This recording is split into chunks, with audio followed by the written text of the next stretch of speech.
It's Dynasty draft season. Let's rank those running backs. My first running back on the list was drafted by the Carolina Panthers, Jonathon Brooks. Jonathon Brooks was a second-round draft pick, the only running back in the second round. If you hadn't heard about him prior to last year, it's probably because he was backing up Bijan Robinson, and obviously he wasn't going to get any play ahead of Bijan Robinson, but he did well when he got the opportunity. It was a close call between my first and my second running back, but I went with Jonathon Brooks for a couple of reasons. Number one, I believe that he can actually be a bell cow running back. I don't see many of those in this draft. Number two, the competition. I'm really not concerned about Miles Sanders or Chuba Hubbard. Those are not running backs that strike fear that he's going to be losing carries. Now, there is a reason why I do think he's going to be losing carries, but I'll get to that in a minute. He averaged 17 carries a game last year. That's pretty solid. He's a good pass catcher, and he's got some wiggle in his game. He can make guys miss, and he's a big boy, so he runs through those arm tackles. You like to see that for a bell cow running back. One thing I didn't see was breakaway speed. He got caught a few times from behind, whereas I thought if he was a little quicker, he should have gotten away from that. The Carolina Panthers coach, Dave Canales, is really excited about this kid. He loves his versatility. He can hand him the ball, get it to him in space, nice for checkdowns. I love that because I play in PPR leagues. Checkdowns are valuable. His vision, patience, contact balance. These are all things that the coach likes. One thing that does give me a cause to pause is injury concern. In November of last year, he tore his ACL, which obviously is a bad thing, but the next two guys have had some surgeries in the past that were just as bad, if not worse. The head coach said that Brooks is on track to start the season. Honestly, I personally think even if he does start the season, he's gonna have a slow start. The first year off of an ACL is never good, so I actually think his first year is gonna be a little slow, but his running back competition is the lowest on this list. I'm genuinely not concerned with anybody being ahead of him. This will be his job, whether it's the beginning of this year, middle of this year, he will take over. I am not concerned about that at all. They drafted him in the second round to use him. The coach thinks he's the best in the class, and I happen to agree. It's close though. I went back and forth multiple times. My last player in tier was drafted by the Arizona Cardinals, Trey Benson. I was this close from having him as number one. He stood out in his film. The reason I ended up going with Trey Benson 2 and not 1, I don't think that he's going to be a bell cow. Not that he could never be a bell cow, but he never has been a bell cow thus far. He averaged 12 carries a game, which is not a lot. Now, it makes sense why he averaged 12 carries a game because he was coming off of a devastating injury. But the carries didn't go up when he got better. Let's talk about that injury. In 2020, Trey Benson had an ugly knee injury. He tore his ACL, his MCL, his LCL, his thigh hamstring tear, grade 3, and he tore his meniscus. He basically blew up his entire knee. That's wild to come back from. But he did just that. He barely played at Oregon, so he went to Florida State, where he played pretty well, but he only averaged 12 carries a game, which is fine, especially considering that injury he had. I understand why they didn't overwork him, but I don't foresee that changing. Despite that injury, Trey Benson is fast. He ran a 4.39 40 in the combine. That's good. That was the third fastest time of all running backs this year. So I think it's safe to say he's back from that injury. He's had 2 full seasons of production since he's been injured. He's a good pass catcher with breakaway speed that makes a lot of guys miss. Sounds like a running back I want on my roster. Side note, he is on my roster. I drafted him in my Dynasty League. Let's go!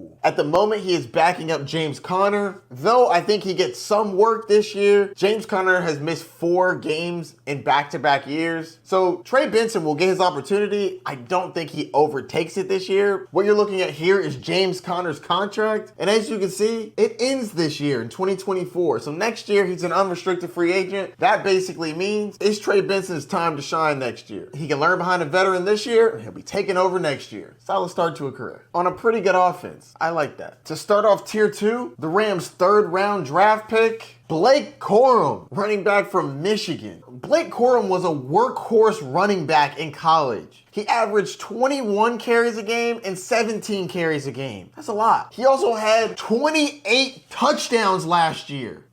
What? Now, most of those came 5 yards and in, but a touchdown's a touchdown. 28 is a lot. That being said, he was on a high-powered offense, so they got towards the end zone a lot. Led to a bunch of touchdowns. Can't really fault him on it. So why do I have him in tier 2? A couple reasons. One, he's not particularly fast. He has a 12th fastest 40-yard dash. That's not very good, especially especially when you think about the fact that he's a little guy. 4.53 is not what I would expect from a running back that's 5'8", 205. Now, he's strong, but he's little. And as a little guy, he doesn't break a lot of tackles, and he doesn't make a lot of people miss. So he's going to need a good offense to get him in scoring range, which is what happened in Michigan. Now, fortunately, he went to a good offense. Unfortunately, they have a running back that's like him. Kyron Williams is not a particularly big guy. I believe he's 5'9", around the same weight. So I think Blake Corum is a solid backup for Kyron Williams. Kyron Williams showed that he can get banged up like he did last year. Now, Blake Corum has obviously handled a large workload, and Kyron Williams, if he misses time, which I believe he's banged up right now, I think Blake Corum should do a pretty good job coming in and easing the burden. I hate to say this because Kyron Williams is on my Dynasty squad, and I would love for him to stay the main running back. But if it comes out that Blake Corum is as good as, if not better than Kyron Williams, if the team wanted to, they could get rid of Kyron for almost no money. $155K against the dead cap this year, but let's be real, they're not getting rid of him this year. Next year, 2025, he's only $77,000 in dead cap. If Blake Corum comes in and looks like he could take over that role, they can save a lot of money. Now, on the flip side, Sean McVay really likes Kyron Williams, so I don't think Kyron's going anywhere. I actually think that he gets re-signed, not to big money, but to solid money. And I think Blake Corum will be a good number 2. They'll probably use them in tandem, and Kyron Williams won't get as much work as he got last year, but I think that he's talented enough to still stay viable, and Blake Corum will carve out his role, a little role, which is why he's in tier 2, because I don't think he's taking over the starting running back. And it's the same for most of the people in tier 2. He's also older. Blake Corum's gonna be like 24 soon. That's kind of old for a running back. By the time he gets his second contract, he'll be 28. Not the best. Blake Corum tore his meniscus in 2022. So that makes what he did last year impressive. The first year off of a knee tear, a meniscus in this case, you're normally a little slower. It's tough to trust that knee again. But he will be another year removed from that this upcoming season. I look for his speed to increase a little bit. My second running back in tier 2, Marshawn Lloyd. Running back 4, the Green Bay Packers. Marshawn Lloyd is 5'9", 220. He's a short guy, but he's a thick boy. 220, pretty solid size. He's pretty quick. He runs a 4.46, which is the 6th fastest time amongst all running backs this year. Pretty good. Because he's big and he's fast, he's great with missed forced tackles and yards after contact. Like that he has hands. He's a good catcher. So he's fast, breaks through tackles, and he can catch. What's his problem? Fumbling. Come on, man. Tighten up. Can't be doing that in the NFL. Coaches will bench you, for real. He's on the Green Bay Packers, and they just signed a new running back, Josh Jacobs. He's not going to be the starter, Lloyd that is. And the Packers could technically get out of Josh Jacobs' contract next year, but that's probably not going to happen. They would owe $9 million against the cap. I doubt they do that. It's more likely to happen in 2026 when he costs $6 million, but still, that's a decent amount of money to give up on the running back position. So Lloyd is probably going to be a backup for the next year at least, if not the next 2 years, unless Josh Jacobs gets injured or is just so bad that they need to run away from him and let him go. My next running back in tier 2, Jaylen Wright, running back for the Miami Dolphins. This is honestly the perfect spot for Jaylen Wright. I couldn't ask for a better one. He's the exact running back that Mike McDaniels wants on his team. He's super fast. He ran a 4.38, which is the 2nd fastest time in this year's draft from a running back. He has great breakaway speed, but he's not just fast. He's explosive, and he's good at making people miss, which you need. You can't have just speed. Being able to make some people miss is important too. He can catch the ball, and he's a good pass protector. Now, to be fair, his team and his offensive line did him a lot of favors and got him a lot of open lanes. I'm curious to see how this translates to the NFL because he's not going to have as clear lanes as he had in college, but that's something that most running backs have to deal with. Mike McDaniel does have some very creative ways to get the ball in his playmaker's hand, so I'm curious to see how they use him. Raheem Mostert has 2 years on his deal left, technically, but they could cut him next year and only lose $1 million in dead cap. So if Mostert performs this year, there's a chance they keep him because he was very productive last year, but this is just the kind of deal that an older running back gets. They don't know if you're going to be able to produce, so they don't want to invest a bunch of money in you. But if Mostert doesn't play well, they can could cut him and slide in the new kid, Jaden Daniels. My last running back in tier 2, Ray Davis. Running back for the Buffalo Bills. Ray Davis isn't tall, he's a little bulky, ranging between 211 and 216. I believe the Bills will use him kind of how Latavius Murray was used, as a goal line back, heavier guy. They've proven they don't want to use James Cook once they get in close. So James Cook's going to have to score from 15 yards and out, because if they get 5 yards and in, it's either going to Josh Allen or now the rookie, Ray Davis. And he's not particularly fast, 4.52, 40. But that's going to end my tier 2. Moving on to tier 3. Starting tier 3, we have Bucky Irving, running back for the Tampa Bay Buccaneers. Bucky is a pass-catching running back. Most receptions and receiving yards in this rookie class. Running backs, that is. But he's not a big guy. 5'10", 195. But he's not fast. How are you going to be small and not fast? He runs a 4.55, which is not good, if you were curious. That's the 14th fastest time amongst all running backs, and my man's less than 200 pounds. That being said, he may be small, but he's shifty. He's really good at making people miss, which you gotta be if you're gonna be small and not fast. Now, I don't think that his value alone will be very high, but in PPR leagues, I think he's gonna be more viable because he's a pass-catching running back. He is going to hurt Rachaad White a little bit, mainly just because Rachaad White needs his workload to stay high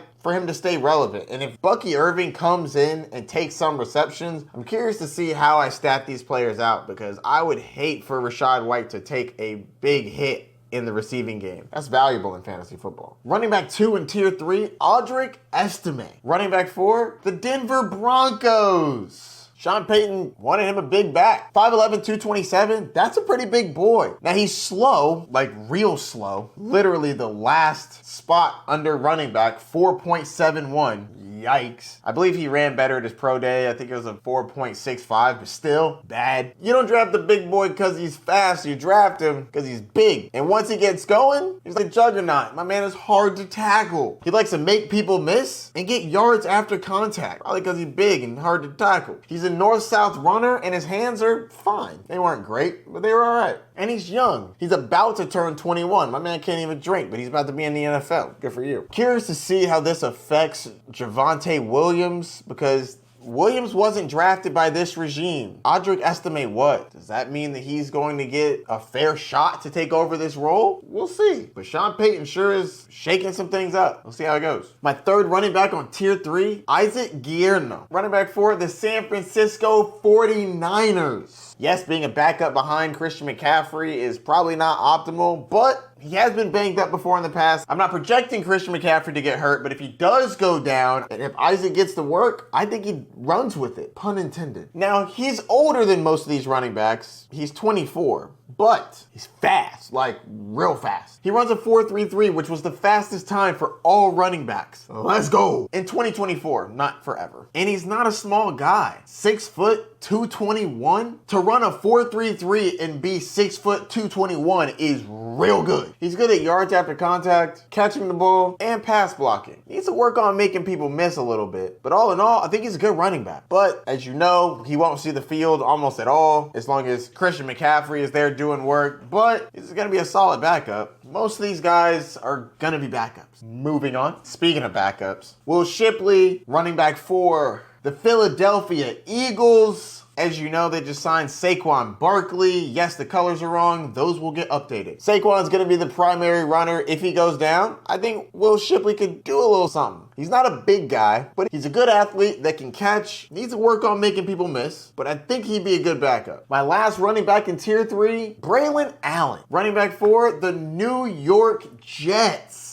Again, gonna be a solid backup behind Breece Hall. He's a big boy, 6'1", 235. I think that's gonna be a solid thunder lightning for Breece Hall. Obviously, Breece Hall is going to be the lightning, but Braelon Allen should get a little bit of work. For a big boy, he's more nimble than you'd expect. Needs to work on his fumbles though. Come on, Rook. He won't be taking over the running back role, but if Breece Hall gets banged up, I think he could slide in and do some damage. Tier 4 are great late round shots. Kamani Fidel, running back for the LA Chargers. Guts Edwards isn't a secured number 1. He could come in and get some work. Jaylen Wright, I hope I'm saying that right. Running back for the Las Vegas Raiders. Zamir Wright doesn't have that running back room locked down. He could come in and get some work. And Tyrone Tracy, running back for the New York Giants. Devin Singletary is currently the running back 1 there, but who knows how long he keeps that job. I think all 3 of these are solid late round picks in your rookie drafts. Now that we've gone over these players, let's give a summary of our rookie running back. 2024 Dynasty Fantasy Football running back rankings by tier. Let's get it started. Tier 1, Jonathon Brooks and Trey Benson. Tier 2, Blake Corum, Marshawn Lloyd, Jalen Wright, and Ray Davis. Tier 3, Bucky Irving, Audric Estime, Isaac Guerendo, Will Shipley, Braelon Allen. Tier 5, Kamani Vidal, Dylan Laube, and Tyrone Tracy Jr. Check out my other rookie rankings right here. I can't believe we're so close to football season. We're already doing rookie drafts. I'm doing rookie rankings. Man, I cannot wait for this season, but I have a lot more where this came from. I'll see you soon. Peace.